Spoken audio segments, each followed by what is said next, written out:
Hello Boro fans, Jimmy Lees here, Boro Fan TV. Latest episode of the third half, our live Facebook show where we talk about all things Boro, highs and ultimately a lot of lows at the moment.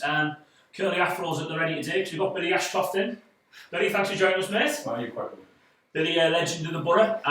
Few stats you've got to go about you here there, Billy. So over 200 appearances for Wrexham, 139 league appearances for the Boro, 21 goals to show for it.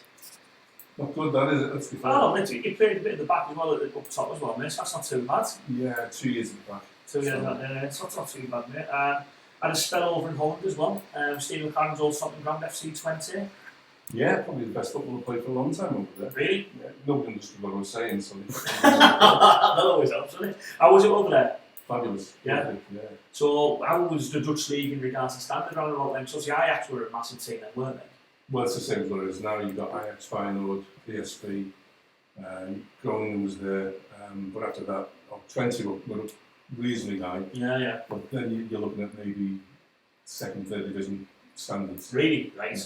So, we'll go on a few bits and bobs. I'm quite intrigued because it's not, you don't see it much now, but you didn't see it much them days as well. Like, how do you come about going to a club like FC20, like playing your career between second first division as a footballer? Well, it was my last year here when Bob Murdoch took over and we got relegated. At the end of the season, Bob said, I'm releasing you and giving you a free transfer.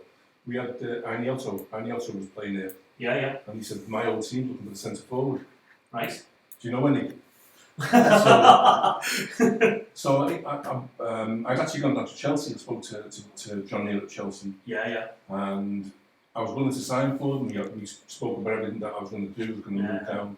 And then I met the chairman, Mr. Bates. Yeah. And I got that right, didn't I? You did, yeah. And I couldn't sign for him. Yeah. And when I got back to Liverpool, there was 2 tickets waiting at the house to play over to Schiphol. Right. And I went and signed for FC20. And probably the best thing they did after leaving Boro. Really? Yeah. Oh, fair play, mate, fair play. Not only your time at Boro, mate, you had a record sign at the Boro, 120k. Back in 1977, was 120k, was it? Yeah, they buy a car for that these days, these players, don't they? Well, they do, yeah. I mean, if they have that as a weekly wage, I think there's a few of them would sniff at that, wouldn't there? Would, Yeah, so, career's a home, mate. Enjoy it? Was it good? I loved it. Yeah, it was like home from home. And we had some great players here as well. Yeah. It was like when Jack was here, Jack was a great manager and he was really successful. But and when people say to you, when we scored, we never got beat. Yeah. But everywhere they went, it was like, it was Boro and Boro, and it wasn't right. I mean, they were a good team. Yeah. And when John Neal came here, he was a bit more for the flair, and we started bringing more of the flair players in. But the problem was we started selling them as well. Yeah, well, that's it. Yeah, when a team like Boro, we're never going to be a big club. When you have these flair players, eventually they are. And obviously, more soon was going to Liverpool. We became a feeder club, and that's not what this club's about. No. There's not been much of an element of that recently, to be fair, but maybe that's because you haven't had the quality. I don't know. Well, yeah, it's like you're looking at the players now, and they're not performing as well as they should be. So who's going to come in and say, "I'll take him off your hands"? No. Or I need that type of player. Yeah, that's not going to happen much. Okay, Billy. So what we always do when we get to legends like yourself in the studio, mate, was some quick fire questions. So we'll go a few questions. You tell me, it's very simple stuff. Be as quick as you can. So it's whatever's front of your mind when you think about if you do that for us, please, mate. So, it's 10 questions. First one there, mate. Best player you played with at the Boro? Graham Souness. I think it's, looking at the list of players you played, a pretty obvious choice. Oh, without a doubt, he was just... He could play football, but I'll tell you what, don't get on the wrong side of him. Yeah. He was a hard lad. He was on TalkSport this morning, actually, Graham Souness, and he was on about saying, as a midfielder, even in his day, because you think, them days were 4-4-2, box-to-box midfielders. He said, my primary job was still to protect that back four. Do you think of watching modern football, the whole defensive holding midfield thing, is that a new thing? But Souness is a prime example that it was do the defensive stuff first. He could do the defensive stuff and pass the ball as well. Yeah. But I've seen him put tackles in on people and I got stitches. Yeah. I wouldn't want to cross him. No. You had a few people in that Liverpool team as well. Who was a full-back who was a nightmare to play against?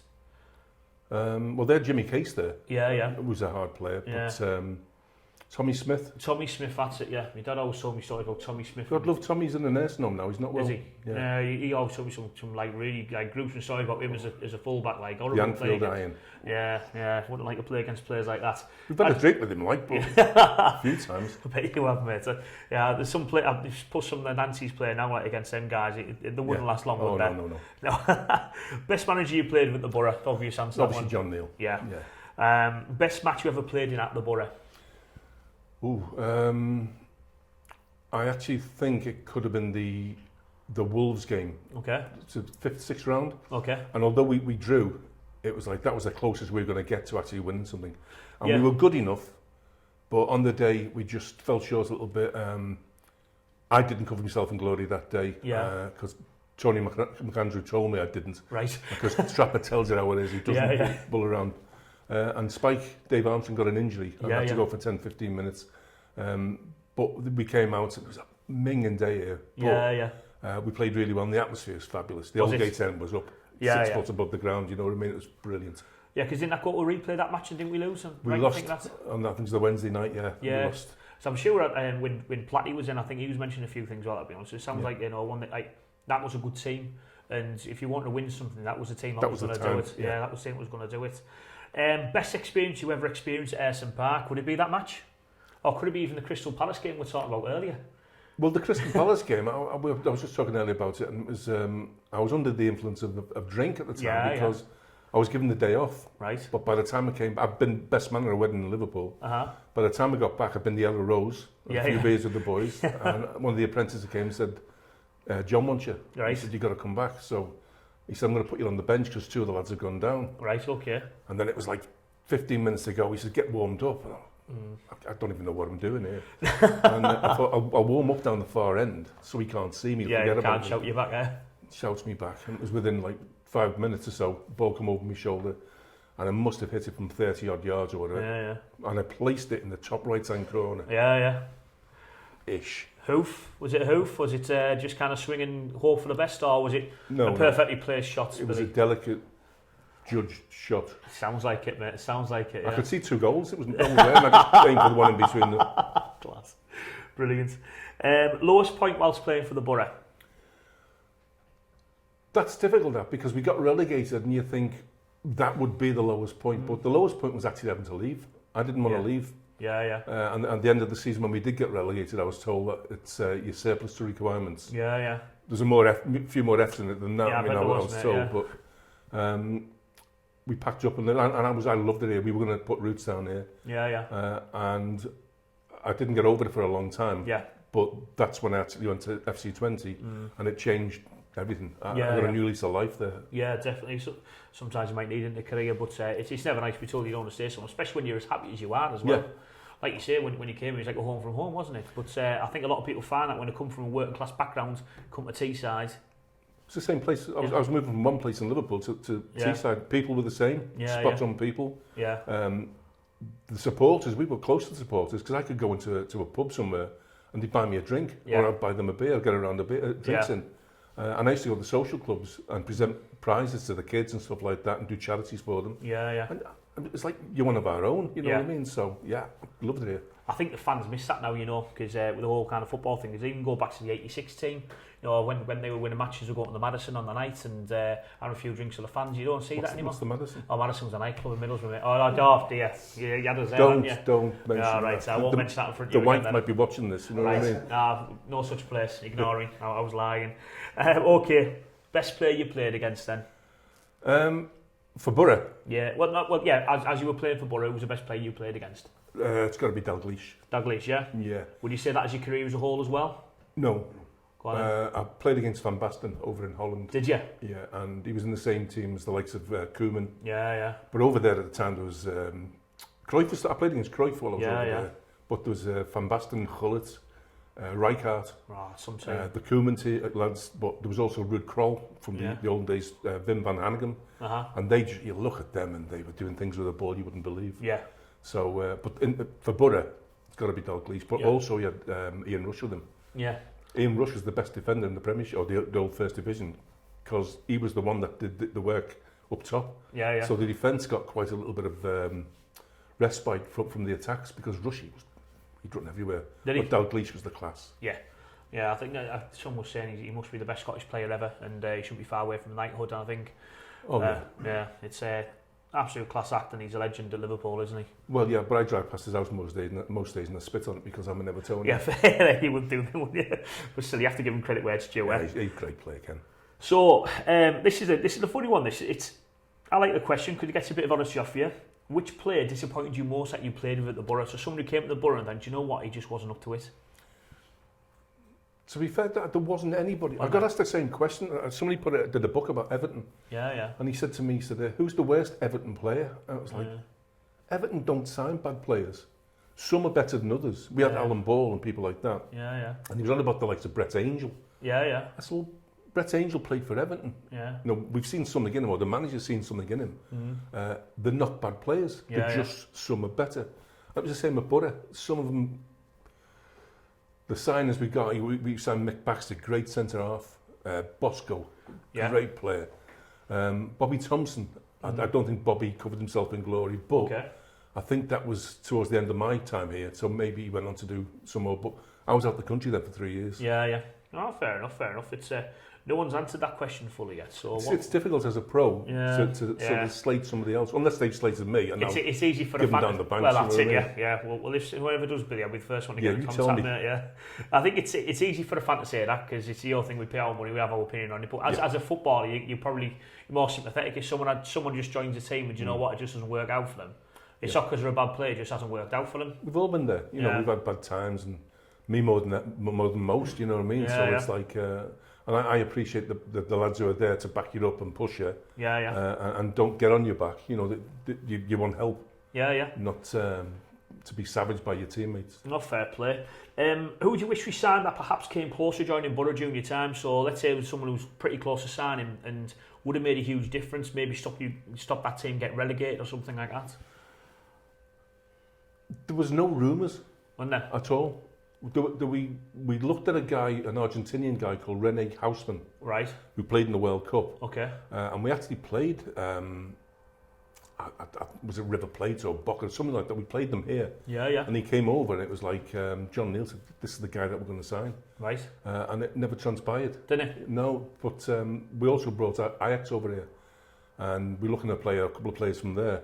But we weren't privy to that sort of information. No, John kept things close to his chest. Didn't he? So you never like, I don't know, when you read a few books, even like junior 80s, you think, managers were like, I know, closer signing maybe Rob Lee when he was a youngster and things like that. I know Bruce Rioch trying to sign players like that. So I thought maybe there might be one or two where do you know what, someone's come to sign and eventually something happens. There was one, but and it was John Neal. He was going to go back to Wrexham and sign a guy called Graham Whittle. Right, okay. My last season at Wrexham, the front three we scored 86 goals between us. Right. And he was the leading scorer. He got 33, 36 really? or whatever.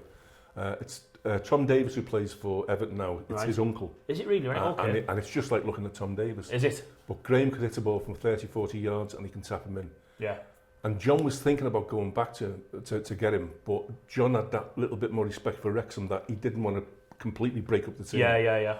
Because they were starting to go well, and that season they got promotion, so he did the right thing because he was a very respectful man, John. Yeah, and you won't get that these days, but it's nice to say that was once in the game of football, completely money driven. He was a gentleman and he was an honest person. Yeah, good to see, mate, good to see.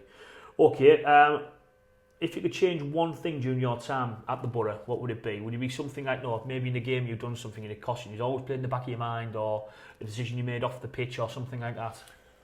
That's another difficult question, and it's like, I wished I could have stayed. Yeah. But I was here for 5 years, and I loved every minute of it. And you don't change anything. Yeah. You know, you can say, well, I wish they'd scored more goals. Yeah. I wish they'd done this. I wish they'd found out where the Madison was, because I could have tried it once. Yeah, you did. It was all right, yeah. But, no, we had a reunion on Friday, and I met up with some of the guys, and it was just... You know, the memories come flooding back, and the camaraderie and the friendship, it's still there. Yeah, it's brilliant to see that, brilliant to see. Okay, last one. I'll probably answer this one for you myself, to be fair, but what player out of the current Boro team would you like to have played with? To be fair, I've not really seen a great deal of Boro, but he's always been my favourite player, and I don't know why, but George Friend. Yeah. George is like a 100% player. He is. And I'm sure that I mean, if you had like John Craggs going down one wing and you got George down the other as fullbacks overlapping, putting crosses in, I might have scored 1 or 2 goals more. Maybe. It's, George, I mean, he's a 100% player for me. He is, he absolutely is. He struggled for form this season, to be fair, George. But he's not the only one. No, he's not the only one, no, not by any stretch. He has struggled for form. But you know fine well, George Friend will not be going to the gaffer saying, why not playing? He might be, but he's once putting his grafting on the training ground. And I want to see an informed George Friend back in our team, because for 3 or 4 years he's our best player. And you know, the huge part of the reason we got promotion, I think, in 2016. And you know, he probably had opportunities where he could have left this football club, but he didn't. And I think he's a fantastic player. But he also is, what I do like about George Friend, he does an awful lot off the pitch as well. He, like yourself, gets this area, he gets Teesside, he does a lot in the community, and you know, you'll get these players that'll come from all different clubs and things like that. I'm not really giving monkeys, but George Friend isn't like that. He gets this area. You get paid a lot of money, and it's not just to go out in that field. It's not now. Because people think that you get paid £100,000 a week or whatever to go and play football on a Saturday. Well, you train throughout the week, but then you're responsible for taking this club out there and seeing people. I was out pretty much every night doing presentations. We weren't drinking every night. I like you said presentations there, like presenting with a bottle of this and a bottle of that. But it was they were our people. They were our supporters. No, they paid my wages, so you don't just walk past somebody. Whatever you can do for them, you do for them. No, that sounds good. It's what it's all about, and no, I wish every player kind of had that. We've got a few questions coming through Facebook here, Billy. So John Kirby's asked, did you go to the Dogs Cleveland Park on Saturday nights with Jim Platt? Saturday night? Yeah. No, I was here on Friday night. I went to the Dogs years ago anyway. Jimmy likes his racing. I was never one for horse racing or the dogs and that. No. Or snooker or... Yeah. No, I played guitar and I'd sit and play that in the house, or I was a bit of an artist. I won't put the words thinking in front of that. But that's when I left school. That's what I was going to be, a commercial artist. All right. So I'm into the art, and I would say I like the music and stuff. But I know it's a bit colder on there to be going to the Dogs, isn't it? It is, yeah. It's, I can see why that dog track clause like. He's one side. Smith said he'd like to see Gary Monk take over at Everton. Obviously, your boys have just lost their manager today, and Gary Monk's not proven popular on Teesside at the moment. Don't be palming him off on us. We just got this fella. I don't know. He did great at Swansea, and I watched Swansea quite a bit. You know, being the Welsh connection. You get clubs that suit managers, and you get clubs that don't. I mean, Karanka was here for a long time. Oh, sorry, I didn't tell you, Billy. Every time you mention his name, you have to put £1 in the Karanka jar, mate. Okay. So I was about to put in after the show. All money goes to the MFC Foundation at the end of the year. No problem. We are going to give AJT somebody for a new shirt as well, so I think I need to watch. But that Spanish fella you used to have here. Okay. The Spanish lad, the former manager. And, everyone said he didn't have a plan B. He said a plan A? And he had a plan A. But the same with Martinez when we had him at Everton. They play one way, and sometimes it's successful. And sometimes it's like, no, you need to be on your bike. And I don't... Do you give him time? Is he going to turn it around? Well, you guys see it more than I do. It's one of the questions that Michael Bowen's put in there. Like, do you think Gary Monk will turn it around? I mean, I'm thinking at the moment, will he? I've seen nothing of the sort. I think is Gary Monk the right man in charge at the moment. These things these players need time to gel as a great character in our dressing room. I'm sorry, but Wolverhampton Wanderers have signed just as many players and spent more, but they're gelling all right. They're absolutely smashing the league at the moment. They're a good team. Very good team. It's because he's found a system for them. Yeah. We've just had 2 weeks break where we've been on the grass for 2 weeks training. Found the system, Gary. We only had 2 players away. We had Randolph and Chrissy. They were on international duty. The rest of the players were there.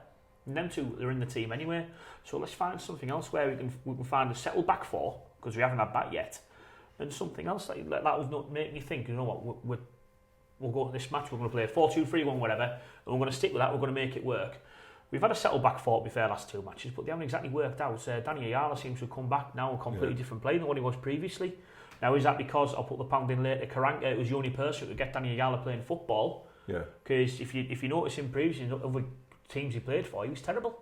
But for the Boro under Karanka, he was absolutely outstanding.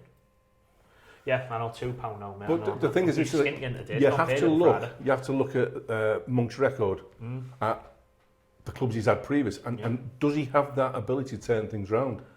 No, I'm not one for sacking managers. I don't like it. I've never have done. I always give them that sort of that time to actually say, look, I can't do this, and they'll walk. Yeah. But I mean, Cardiff are not the best team, and the performance on Saturday, there was improvement. Apparently, there was an improvement in the performance with the possession and the shots and stuff like that. Well, it wasn't any but chances. if you're not scoring goals, you're not. Honestly, it's been weird.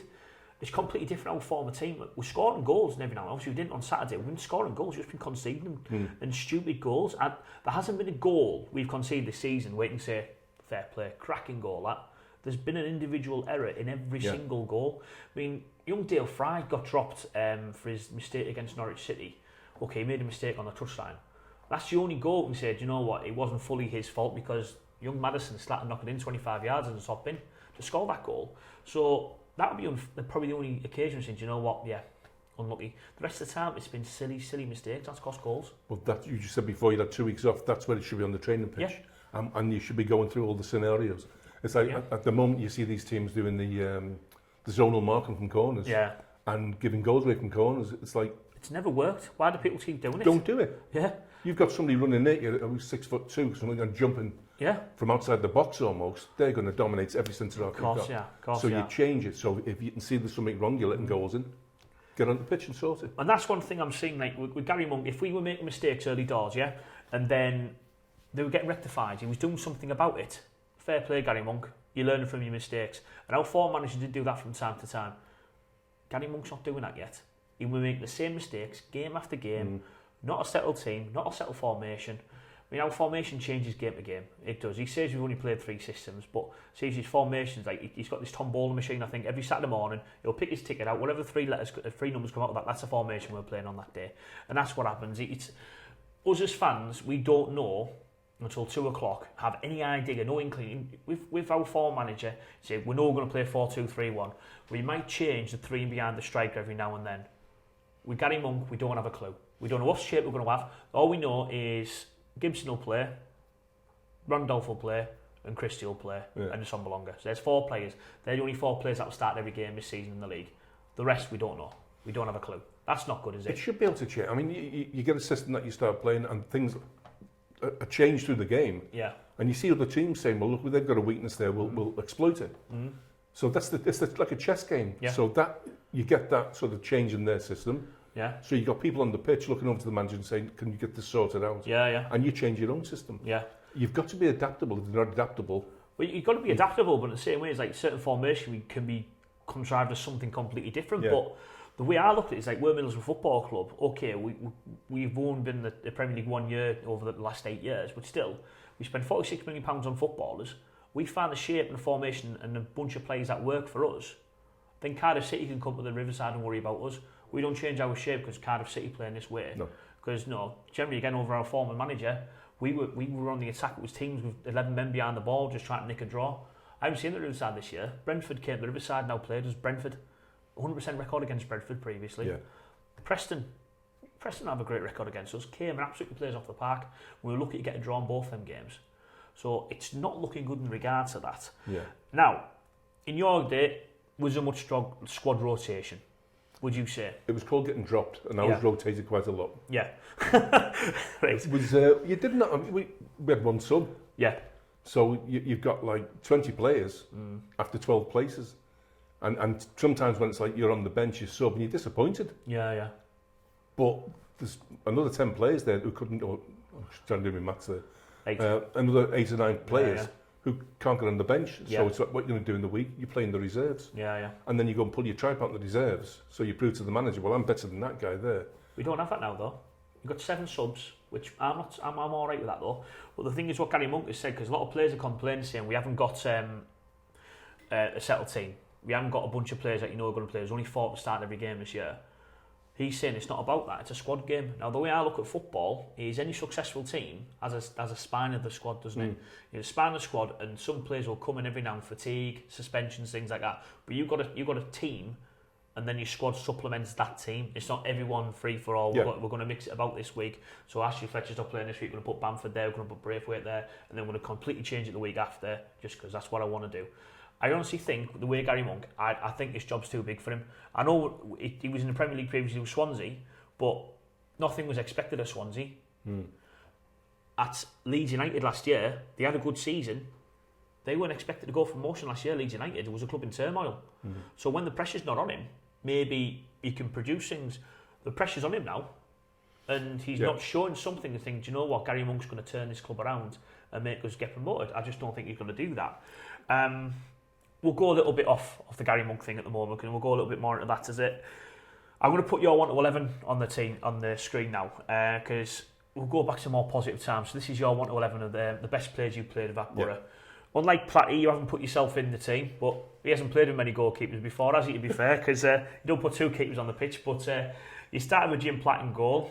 2 full-backs you've gone for Craigsy and Bailey.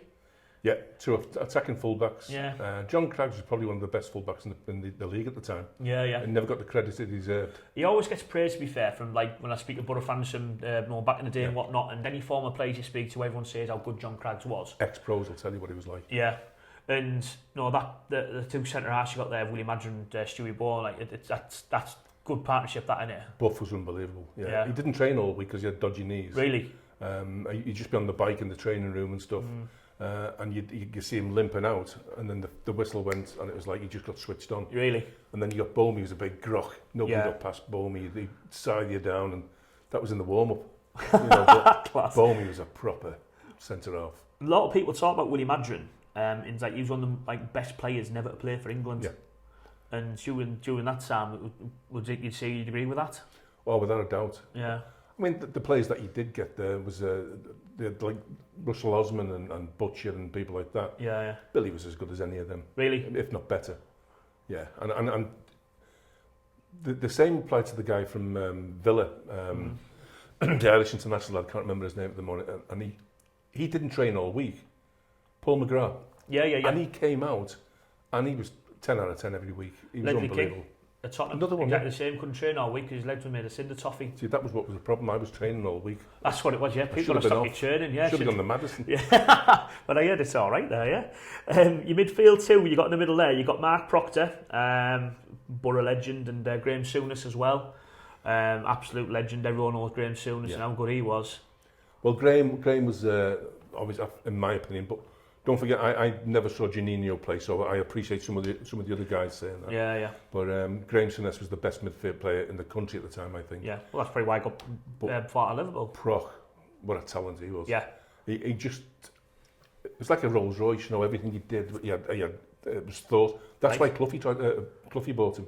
Yeah. When he went to Forest, because I mean he was as good as anything we had. Really? Yeah, he was class. He couldn't head a ball, and he was thick as 2 short planks. I'm sure you love you saying that. Oh, well, him and Odgie used to babysit for me. And I said the other day, I said, do you want a cup of coffee or something? Yeah. So Proc says, yeah, I'll have a cup of tea. And I said to him, how many sugars? He said, oh, I don't know. Our mum does mine. I said, you're 20 years of age, for goodness sake. But that was Proc, Class. But on the field, yeah. Class act, yeah. He was. You've gone international in regards to one of the wingers of Hani Otto. Yeah, well, anyone who saw Heine play knew that's the Dutch mentality. It was like, don't give the ball away. Yeah. He's very skillful, and again, he could go through the gears like nobody's business. He was just, he was probably in the same sort of category as the Dutch, who were not great in the air. He weren't good heads of ball, so that would be his one weakness. But he was 2-footed, and he read the game so well. Yeah. But I say he was another one. He's another class act. Yeah. Spike Armstrong left wing. No need to say anything about that, do you? Yeah, it's he is just. I watched obviously all footage of the Boro, and there's one goal I see him score was a free kick against Newcastle, the outside of his boot in the top corner, left foot. I mean, he do that these days, and he's on Sky Sports News for 4 weeks continuously. He did that every day in training. Yeah. But I mean, he had a great left foot on him. He could have done with that wig as well, by the way. Yeah, he might have done all right, yeah. Well, I need it now, though. But he played like 2,000 games without missing it, you know what I mean? He's one of them who scored 300-400 goals. It was Spike, the legend, was there, you know what I mean? Yeah. He was just an incredible player. Was it something like 340 games or something on the trot? Really? That takes some doing, yeah. Yeah, it does, yeah. You won't see that happen anymore, will you? No chance. Not. Front two, you've gone up there, you've gone Hodgie and Stan Cummins. Yeah, Hodgie, Hodgie's one of them that he could run all day, and I was quite willing to watch him run all day. Really? But Brilliant. there's a story where we were training in Aberystwyth pre-season. Right, okay. And we had to run from the lifeboat to the point, which is a couple of miles. Yeah. And as we started running, there was a girl on a horse, and she actually fell off the horse. Or right, something okay. And the horse ran away back that way. So Hodgie ran after the horse. As you do, yeah. As you do. Yeah. Catches the horse, Right, jumps on it, rides it back to the young girl, gives her the horse. Now, by this time, we've gone miles up the coast. Yeah. But he's got his horse. 5 minutes later, no, he's given her the horse. 5 minutes later, Hodgie is in second gear, third gear, fourth gear, and he's gone past us. Really? And he still got to the end before anybody else. Jeez. Such an engine on him. Rapid, absolutely rapid. He was just, but he could run all day. Yeah. And then you got the other side of the coin, little Stan. You know, he's just talented lad. Yeah. He actually left here. I think he should have stayed here because he was a bit of a hero, a bit of a cult figure. Yeah. But one skillful player. Well, to be honest, everyone you put on that list there, you could say is a cult figure at the Boro, couldn't you? Yeah. Because I'd say that period from when Jack Charlton took over John Neal's team, John Neal's trying to take us to the next level. There's some class players play for the Boro then, weren't there? There's an awful lot that they're not in there. I mean, the likes of Craig Johnston. Yeah. Terry Cochran. Yeah. Great winger Terry. Yeah. Bosko Jankovic. Yeah. Such a talented guy, God love him. But yeah, there's a lot that didn't make it on there. Yeah, it's embarrassment of riches you and them teams at times with the Boro, weren't there? Yeah, brilliant. So from that time as well, you had a reunion last Friday, which was a John Neal reunion. Good to see the lads. It was great. Dave Shearer turned up in full Highland dress. Right. He had his kilt on, and he had and it was brilliant. Yeah. And John Henry actually came over to talk to him, and he was brilliant? Yeah, it was brilliant. But the Sheikh is a proper Highlander. Right. So, I mean, I was driving back home, so I was drinking water, and Tony McAndrew was drinking water, Jimmy Stewart was drinking water, and David Shearer must have gone through a bottle of scotch. Oh, God, right. But that's what he did. That's what that's what Sheikh is about, and still went out and scored goals. Happy days, mate. Sounds good. We'll get a couple of questions out the way before we wrap things up, Billy. So, your time at the Boro, would you say we were a tough crowd to please? Because I'm looking at Middlesbrough at the moment, and the crowd are starting to get on the manager's back. There's a lot of call for Monk out. I think that could be the right solution, but as long as we've got something to replace him with. When your times, would you say the Boro was a tough crowd to play for? Of course it is, because they like the football. They don't like people who don't give 100%. They don't like the cheats. Yeah. The chicken run gave me and Craigsy a hard time sometimes. Yeah. But then the whole gate end used to start that noise and used to drown it out again. Yeah. But you pay your money, you've got to have your say in it. But they're only hard because they want the best. Yeah.